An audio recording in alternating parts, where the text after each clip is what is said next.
আসসালামু আলাইকুম প্রিয় ফুটবল ফ্যান্স। আজকে যে বিষয়টা নিয়ে কথা বলবো সেটা ব্রাজিলিয়ান ফুটবলের সঙ্গে সংযুক্ত এবং এ ব্যাপারগুলো অনেক বেশি করে স্পর্শকাতরতা একটু মনোযোগ দিয়ে শুনবেন এবং একই সঙ্গে কনটেক্সটটা প্রেক্ষাপটটা একটু বোঝার চেষ্টা করবেন।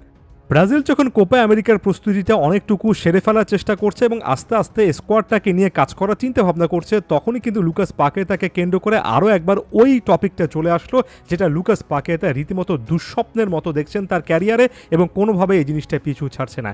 2022 এবং 23-4 অন্তত 4টা ম্যাচে লুকাস পাকেতা নাকি ব্যাটিং রুল ভেঙেছিলেন এবং ইচ্ছাকৃতভাবে ইয়েলো কার্ড দেখেছিলেন এবং এর পেছনে ব্যাটিং সংক্রান্ত বিষয়ে তার অনৈতিক সম্পৃক্ততা ছিল, এটা এফএ দাবি করছে। এখন এটা নিয়ে একেবারে ফাইনাল কোনো কথাবার্তা বলতে চায় না। যদি প্রমাণিত হয় তাহলে লম্বা সময়ের জন্য ব্যান হতে পারেন, তবে এখন পর্যন্ত যেহেতু প্রমাণিত নয়, একজন মানুষকে এখনই গিল্টি বলে ফেলতে পারি না। এবং একই সঙ্গে তদন্ত চলাকালীন সময়ে তিনি ব্রাজিল জাতীয় দলে খেলতে পারবেন না, ব্যাপারটা এমন নয়। গত বছরও দেখেছি তিনি ওই সময়টাতে, অর্থাৎ যখন তার বিরুদ্ধে অভিযোগ ছিল তখনই কিন্তু ব্রাজিল জাতীয় দলে খেলেছেন। তবে এখানে একটা বিকল্প চিন্তা ডরিভাল জুনিয়রকে করে রাখতেই হবে। লুকাস পাকেতাকে পেলেও তার মানসিক অবস্থা আসলে কোন জায়গায় থাকবে সেটা এখন পর্যন্ত নিশ্চিত নয়।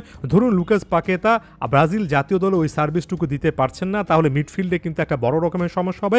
বিশেষ করে আমার কাছে মনে হয় ব্রাজিলের জন্য এবারের কোপা আমেরিকাতে খুবই গুরুত্বপূর্ণ একটা পয়েন্ট হচ্ছে নেইমার যে রোলটা প্লে করছেন সে রোলটার আশেপাশে সার্ভিস কেউ আসলে দিতে পারবেন কিনা, এবং এটা খুবই খুবই ক্রুশাল। যেমন নেইমারের ক্ষেত্রে একটা জিনিস আমি একেবারে মনে প্রাণে বিশ্বাস করি, নেইমার যখন যে ক্লাবে খেলেছেন কখনও দুর্দান্ত ফুটবল খেলেছেন, কখনও বা ইনজুরি বা নানা সমস্যার কারণে খুবই লিন ফেস কাটিয়েছেন, তবে জাতীয় দলের প্রসঙ্গ যখন আসে নেইমার কিন্তু সবসময় পারফর্ম করে গিয়েছেন। যখনই তিনি হলুদ জার্সিটা আসলে গায়ে চাপিয়েছেন, গোলের পর গোল করেছেন, অ্যাসিস্টের পর অ্যাসিস্ট করেছেন। জাতীয় দলে নেইমারের এই সার্ভিসটা ব্রাজিল অনেক বেশি করে মিস করে।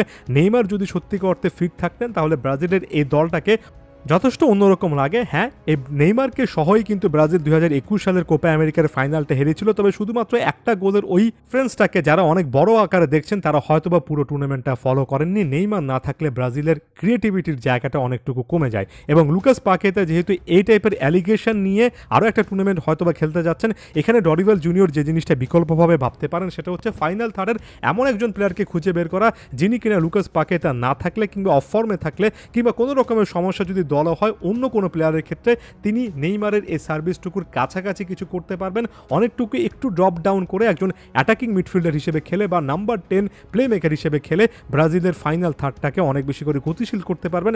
একই সঙ্গে মিডফিল্ডের সামনের অংশটুকু অর্থাৎ অ্যাটাকিং মিডফিল্ডও নিজের একটা প্রেজেন্স বজায় রাখতে পারেন।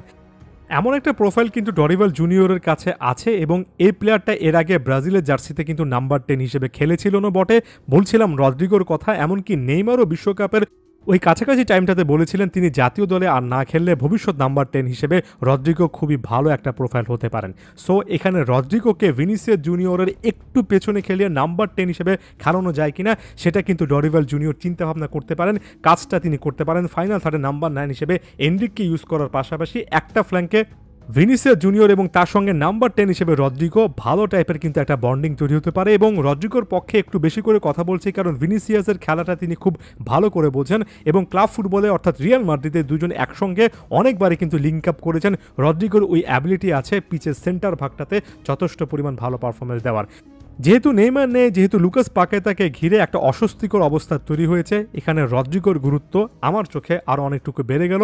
তবে তার মানে এটা বলছি না যে আসলেই নাম্বার 10 হিসেবে রদ্রিগোকে প্রথম ম্যাচ থেকে খেলাতে হবে।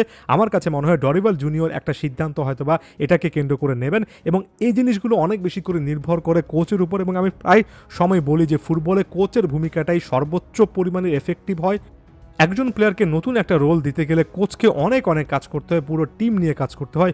ডরিভাল জুনিয়র সে পথে এগোবেন কিনা সেটা দেখার জন্য উন্মুখ হয়ে আছি, কারণ এবার যদি ব্রাজিল আসলে ট্রফিটা ক্লেম করতে চায়, উঁচিয়ে ধরতে চায়, এমন টাইপের কয়েকটা স্ট্রেট ফরওয়ার্ড বোল্ড সিদ্ধান্ত কিন্তু ডরিভালকে নিতেই হবে।